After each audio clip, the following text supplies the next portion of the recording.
2학기 역사 18번째 시간입니다. 지난 시간 1차 세계대전의 과정을 살펴봤고요. 1차 세계대전이 끝이 나게 되면서 새로운 국제질서가 형성이 되는데요. 전후 베르사유 체제와 러시아 혁명이라는 거대한 변화, 유럽의 역사뿐 아니라 세계의 역사가 어떻게 변화하는지를 살펴보도록 하겠습니다. 학습 목표입니다. 교과서 184페이지부터 살펴보시면 될 것 같고요. 1차 세계대전 이후에 파리 강화회의가 열리게 되고 그곳에서 약속되었던 여러가지 원칙들이 베르사유 체제로 정립이 됩니다. 베르사유 체제는 전후 세계의 질서를 보여주는 것이기도 하고요. 그 핵심 내용들과 이후의 영향들에 대해서 살펴보도록 하겠습니다. 두 번째로 러시아 혁명인데요. 1차 세계대전 후반부에 일어났었던 중대한 사건이기도 하고 인류 역사에서 굉장히 의미 있는 포인트이기도 할 겁니다. 러시아 혁명의 배경과 그 성격에 대해서 살펴보도록 하겠습니다. 전후 1919년 1월 미국과 영국, 프랑스 등의 전승국들은 전후 혼란을 수습하고 새로운 국제 질서를 모색하기 위해 파리에서 강화회의를 개최하였습니다. 파리 강화회의에서는 미국 대통령 윌슨이 제시하였던 민족 자결주의와 비밀 외교 금지 등을 포함한 평화원칙 14개조가 기본 원칙으로 받아들여졌습니다. 이에 따라 유럽에서는 여러 민족이 핀란드, 에스토니아, 라트비아, 폴란드, 리투아니아, 체코슬로바키아, 헝가리, 유고슬라비아 등의 독립국가를 수립하였고 아시아와 아프리카에서는 반제국주의 운동이 촉진되었습니다. 한편 연합국은 독일과 1919년 전승국의 이익을 보장하고 패전국인 독일을 응징하는 내용의 베르사유 조약을 체결하였습니다. 이에 따라 독일은 모든 해외 식민지를 상실하고 알자스 로렌 지방을 프랑스에 양도하였으며 군비를 대폭 축소하고 연합국에 막대한 전쟁 배상금을 지급해야 했습니다. 제45조 독일은 프랑스 북부의 탄광지대를 파괴한 보상으로 자르강 유역에 있는 탄광지대의 독점 채굴권을 포함한 완전하고도 절대적인 소유권을 프랑스에 넘겨준다. 제119조 독일은 해외 식민지에 관한 모든 권리와 소유권을 연합국에 넘겨준다. 제173조 독일에서 의무병 제도는 폐지된다. 독일 군대는 지원병 제도로만 조직해야 한다. 제235조 독일은 1921년 4월까지 200억 마르크 금화에 해당하는 배상금을 지급해야 한다. 이처럼 베르사유 조약은 전승국의 이익 수호와 패전국인 독일에 대한 보복적 측면이 강하였고 이는 독일에 가혹한 책임을 지움으로써 향후 독일 국민의 불만을 키우는 계기가 되었습니다.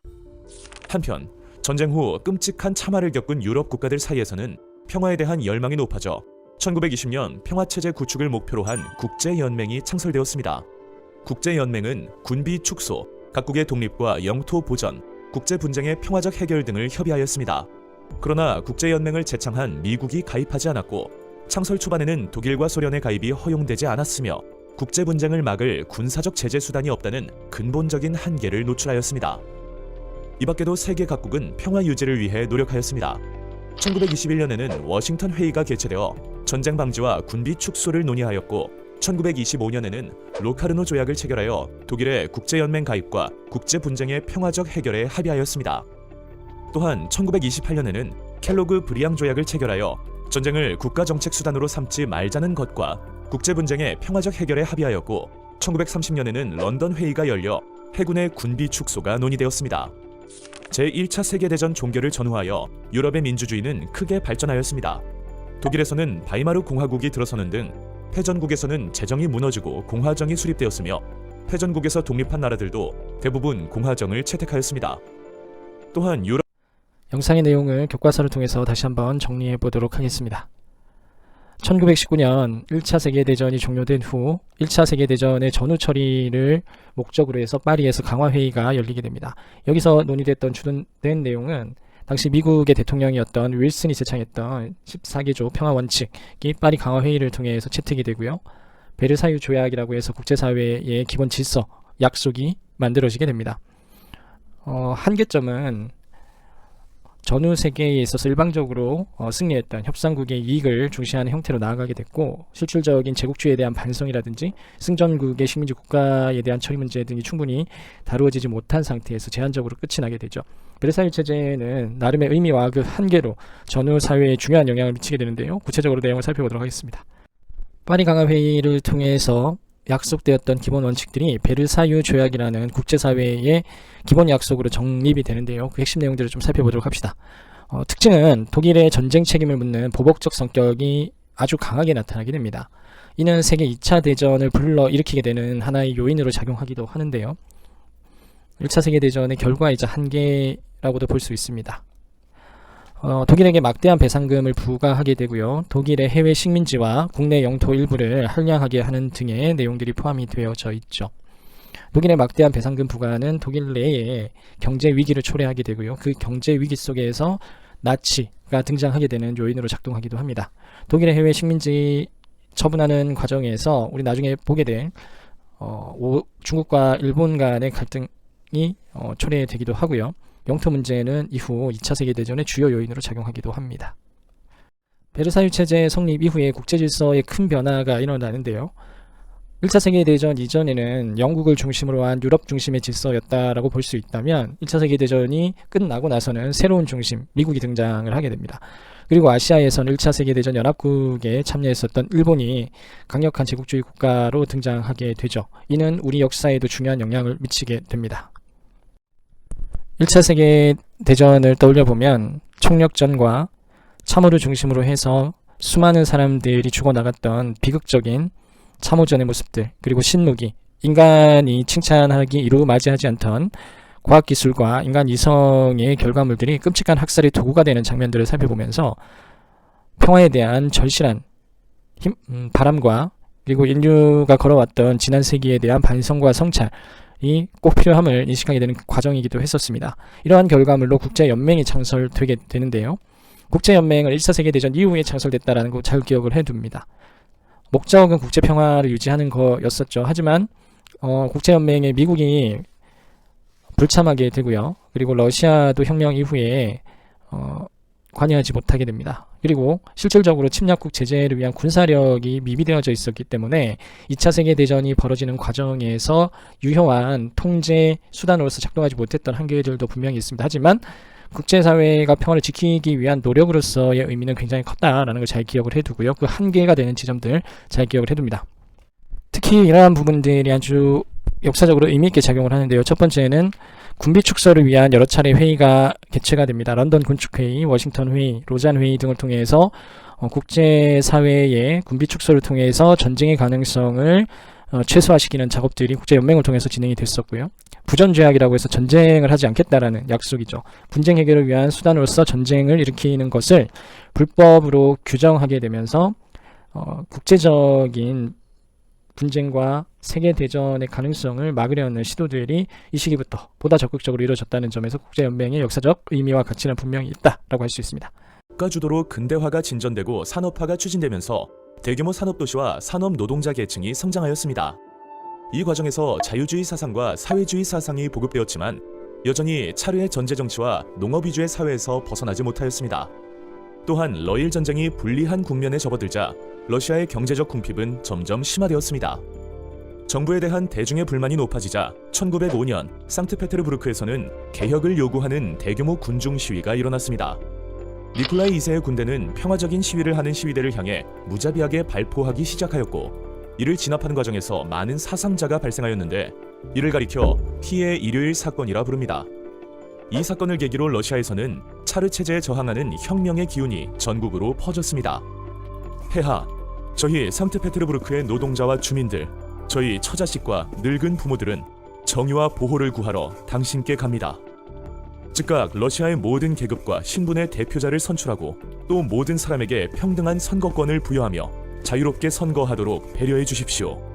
상트페테르부르크 노동자들의 청원서를 통해 그들의 절박한 마음을 알 수 있습니다. 혁명 세력이 커지자 니콜라이 2세는 체제에 저항하는 세력을 무마하기 위해 언론, 출판, 집회, 결사의 자유 등 시민적 자유와 두마의 입법권을 보장하는 개혁 등을 약속하였습니다. 하지만 실제 개혁은 별다른 성과를 내지 못하였고 차르의 전제 정치는 계속되었습니다. 시간이 흘러 1914년 러시아는 제1차 세계대전에서 협상국 진영으로 참전하였지만 패전을 거듭하였습니다.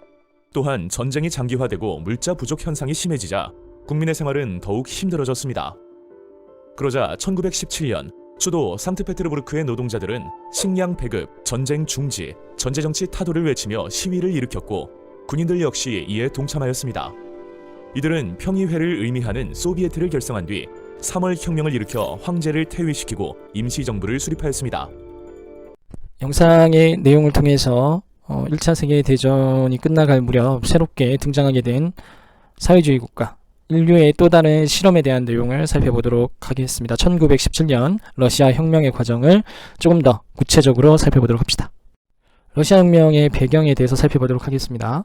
러시아 혁명이 일어나기 직전인 19세기의 러시아를 살펴보면 표트르 대제를 통해서 계몽군주의 등장, 그리고 새로운 어떤 변화를 모색했던 과정들이 연이어서 나타나게 되지만, 러시아는 다시 그 짜르의 전제 정치를 강화시키면서 농민 노동자의 처지가 더욱더 열악해져 갑니다. 이 시기 많은 지식인들은 러시아를 변화시키기 위해서 노력하지만, 러시아는 그러한 노력에도 불구하고 오랫동안 지속되어져 왔던 전제 정치 속에서 더욱더 위태로운 상태로 가게 되는 것이죠. 알렉산드르 2세라는 개혁군주가 등장을 해서 농노해방령도 발표를 하고 지방의회를 설치하는 등의 서구와 근대적 개혁을 추진을 하지만, 봉건 귀족들 그리고 짜르 체제 속에서 권력을 유지하고 있었던 보수 세력들에 의해서 알렉산드르 2세가 암살당하게 됩니다. 그리고 그 이후에도 짜르 중심의 전제 정치는 지속되어졌었고요. 러시아는 주변 국가들의 변화 속에서 하나의 섬처럼 고립되어진 채 과거지향적으로 향해 가고 있었던 시대적 상황이었다고 볼 수 있습니다. 짜르 지배체제의 상징이라고 할 수 있는 문장이죠. 그리고 러시아의 마지막 짜르였던 니콜라이 2세의 모습이기도 한데요. 러시아 혁명에서 두 개의 전쟁이 농민들과 민중들을 각성하게 하고 새로운 시대를 열게 하는 하나의 배경으로 작용하게 됩니다. 우선 1905년의 상황을 살펴보도록 하겠습니다. 피해 일요일 사건인데요. 순서를 좀 기억을 해둡니다. 1905년에 일어났었던 사건이고요. 러일 전쟁에 패배하고 나서 수도였던 상트페테르부르크 노동자들이 개혁을 요구하면서 평화 시위를 하게 됩니다. 당시 러시아는 굉장히 열악한 상황에 놓여져 있었음에도 불구하고 민중의 동의 없이 전쟁에 돌입했었던 짜르의 독단, 그리고 전쟁에서 패배하게 되면서 경제는 더욱더 악화되고 민중들의 일상과 삶은 더욱더 피폐해지게 되죠. 여기서 개혁을 요구했었던 사람들이 이제 거리로 나오게 되는데, 러시아 정부는 무력으로 진압하게 됩니다. 수많은 사람들이 다치게 되는데요. 피해 일요일에 사건이 그 시발점이라고 할 수 있습니다. 전 국민적 저항이 일어났었던 사건이고요. 러시아 혁명의 가능성을 보게 되는, 민중의 동력을 확인하게 되는 사건이기도 합니다. 피해 일요일 사건 이후에 니콜라이 2세는 일정 부분의 양보를 통해서 요구를 수용하게 됩니다. 교과서를 통해서 내용 정리해 보도록 하겠습니다. 피해 일요일 사건은 러일 전쟁과 매우 밀접한 관련이 있는 사건이고요. 19세기 후반 그리고 20세기 초반 러시아는 공업화를 통해서 많은 공장이 형성이 되고, 그 공장을 중심으로 해서 노동자 계급이 성장하게 됩니다. 이거 플레아노프라는 인물을 통해서 러시아에는 사회주의 사상이 이미 많이 들어와 있었고요. 이러한 흐름 속에서 러일 전쟁을 거치면서 노동자들이 이제 개혁을 요구하면서 자신들의 목소리를 내기 시작을 하죠. 피해 일요일 사건이 대표적인 케이스고요. 니콜라이 2세는 이러한 노동자들의 요구를 시위 무력으로 진압하게 됩니다. 1905년에 일어났었던 피해 일요일 사건은 조직된 노동자 계급 그리고 그들이 요구했었던 사회 변혁의 주장들이 대중들에게 강력하게 동의를 얻어가는 과정이기도 했고요.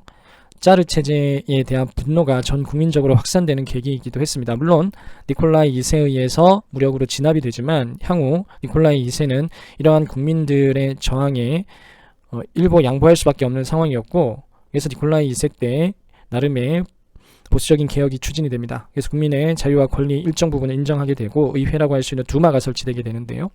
이러한 약속은 지속되지는 못합니다.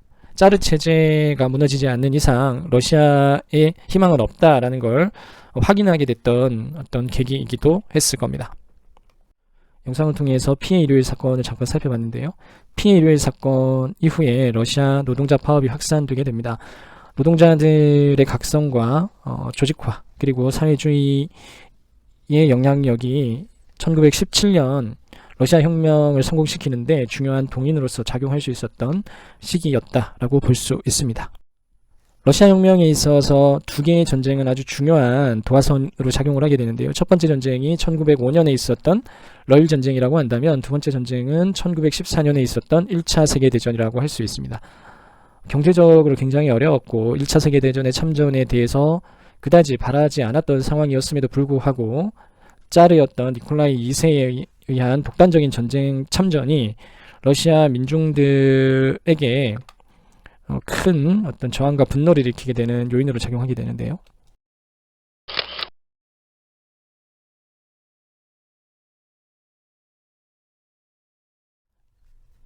이 그림을 좀 살펴보시면요. 1차 세계대전의 장기화는 러시아인들에게는 끔찍한 경제 위기와 일상의 파괴로 피부로 와닿게 되고요. 전쟁 중지를 요구하면서 짜르의 퇴위를 요구하는 민중들이 거리로 뛰쳐나오기 시작하게 됩니다. 1917년 2월 이러한 움직임들은 2월 혁명이라는 거대한 사건으로 등장하게 되죠. 이들이 요구했던 것은 전쟁의 주범이었던 니콜라이 2세의 퇴위, 짜르의 퇴위를 요구를 하고 있었고요. 임시정부를 수립, 그리고 새로운 조직인 소비에트의 조직을 만들어냅니다. 소비에트는 노동자, 농민, 그리고 병사 대표회의, 지금 우리로 치면 국회와 같은 조직이라고 볼 수 있는데요. 이러한 조직을 중심으로 해서 새로운 체제를 구성해 나갑니다. 2월 혁명의 내용 잘 기억을 해두시면 좋을 듯 합니다. 교과서 186페이지를 통해서 내용 다시 한번 정리해 보도록 하겠습니다. 러시아 혁명의 1차는 1905년에 있었던 피해 일요일 사건이었고 러일 전쟁이 기화가 돼서 일어난 사건이었죠. 두 번째는 1914년 1차 세계대전이 시작이 되고 러시아가 참전하게 되면서 러시아 사회를 굉장히 힘든 상황으로 만들어버린 게 하나의 요인으로 작용하게 됩니다. 전쟁에서의 연이은 패배, 그리고 식량, 물자 부족 등으로 인해서 경제 위기에 노출되게 되죠. 특히 민중 노동자들의 삶이 굉장히 힘들어지게 되는데요. 식량 배급, 전쟁 중지, 그리고 짜르 체제를 타도하자라는 노동자 농민들의 시위가 곳곳에서 일어나기 시작을 했었고요. 짜르는 군대를 동원해서 진압을 시도하지만 이미 걷잡을 수 없이 전개됐던 혁명의 기운은 꺾지 못합니다. 그리고 군인들마저 혁명에 동참하게 되면서 소비에트가 조직되고 혁명이 성공을 거두게 됩니다. 2월 혁명은 결과가 중요한데요. 2월 혁명의 결과, 짜르가 퇴위하게 되면서 전제 군주정이 무너지게 됩니다. 러시아 최초의 공화국이 수립되게 되는데요. 니콜라이 2세의 퇴위, 그리고 황제정인 제정이 붕괴하게 되면서 러시아는 최초의 공화정 정부를 수립하게 됩니다. 아직 전쟁 중이었기 때문에 카렌스키 내각을 중심으로 해서 임시정부를 수립을 했었고요. 전쟁을 지속해 나갑니다. 전쟁을 중단하자라는 요구가 있었음에도 불구하고 전쟁을 지속시켰던 이유로 인해서 10월 혁명이 일어나게 되기도 합니다. 하지만 임시정부가 개혁을 미루고 전쟁을 계속하는 등 혁명 세력의 요구를 반영하지 않자 볼셰비키 지도자 레닌은 전쟁을 중단할 것과 임시정부의 모든 권력을 노동자, 병사, 소비에트에 이양할 것을 주장하며 급진적 사회주의 혁명을 추구하였습니다.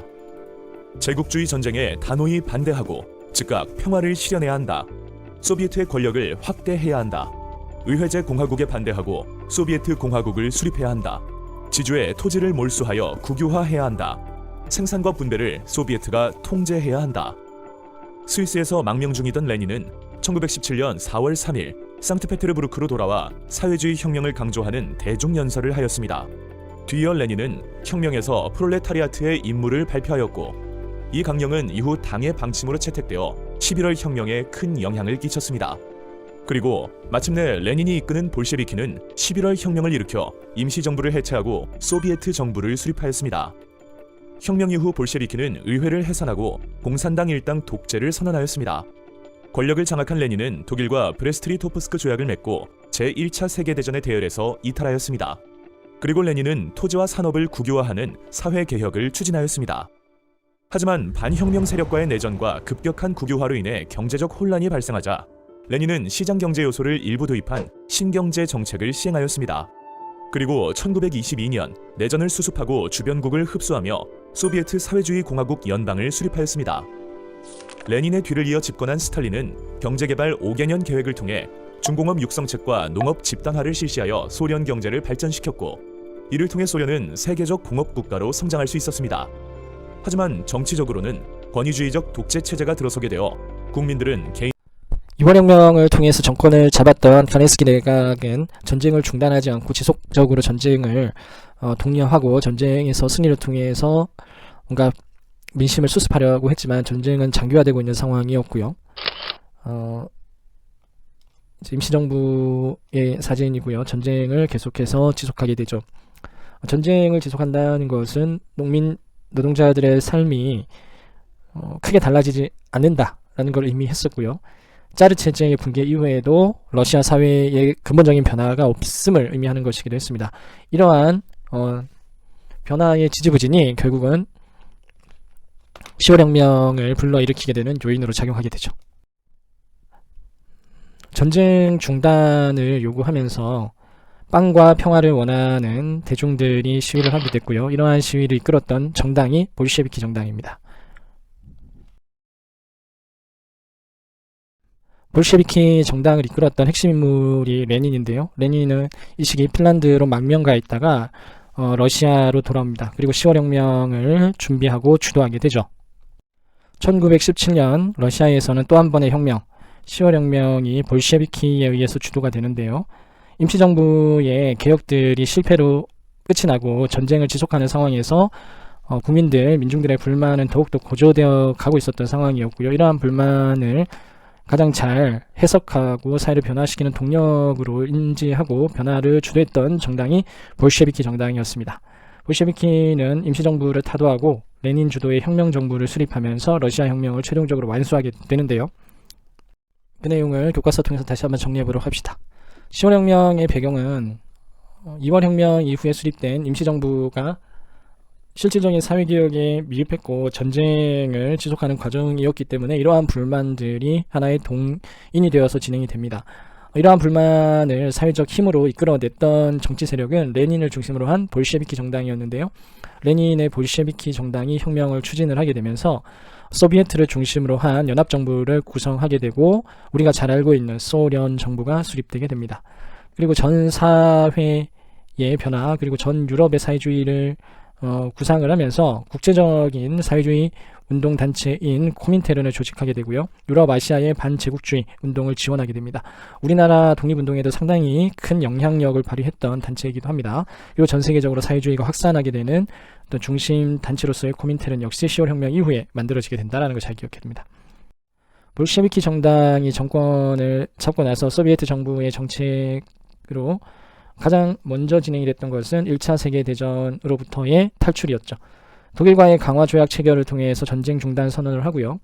사회주의 국가로서 가장 기본이 되는 경제 질서, 주요 산업시설과 토지를 국유화하는 조치를 취합니다. 하지만 이때 당시에 소비에트 정부에 반해서 짜르를 중심으로 한 반정부군이 구성이 됩니다. 백색군인데요. 사회주의 의 등장과 확산을 경계했었던 주요 국가들이 황제군을 지원하게 되면서 꽤 긴 시간 백색군과 적색군 사이에 내란이 발생하게 됩니다. 러시아 내에서의 내란은 러시아의 경제를 악화시키는 요인으로 작용을 했었고요. 이러한 경제 악화를 수습하기 위해서 레닌이 제시했었던 방안은 사회주의 체제의 시장 경제의 일부 요소를 결합시키면서 경제 문제를 해결하기 위한 신경제 정책을 제시를 하고 추진을 하게 됩니다. 이는 굉장히 큰 효과를 거두게 되고요. 소비에트 정부가 안정적으로 정착하게 되는 주요 요인으로 작용하게 됩니다. 그래서 꼭 기억을 해두시면 좋습니다. 그리고 1922년 소비에트 사회주의 공화국 연방이 수립되는 거죠. 우리가 잘 알고 있는 소련입니다. 레닌 사후에 스탈린이 등장을 하게 되죠. 계획 경제를 통해서 냉전 체제로 넘어가게 되면서 체제 경쟁이 벌어지게 되고 체제 경쟁 속에서 독재가 강화되는 모습들이 러시아에서 나타나게 된다는 것도 잘 기억해 두시면 좋을 듯 합니다. 여기가 바로 소비에트 공화국이죠. 소비에트 연방이고요. 러시아부터 해서 동유럽의 많은 나라들이 이제 사회주의 공화국 연방에 편입이 되게 되면서 세계 질서는 새로운 국면으로 전환하게 된다. 이거 잘 기억을 해둡니다.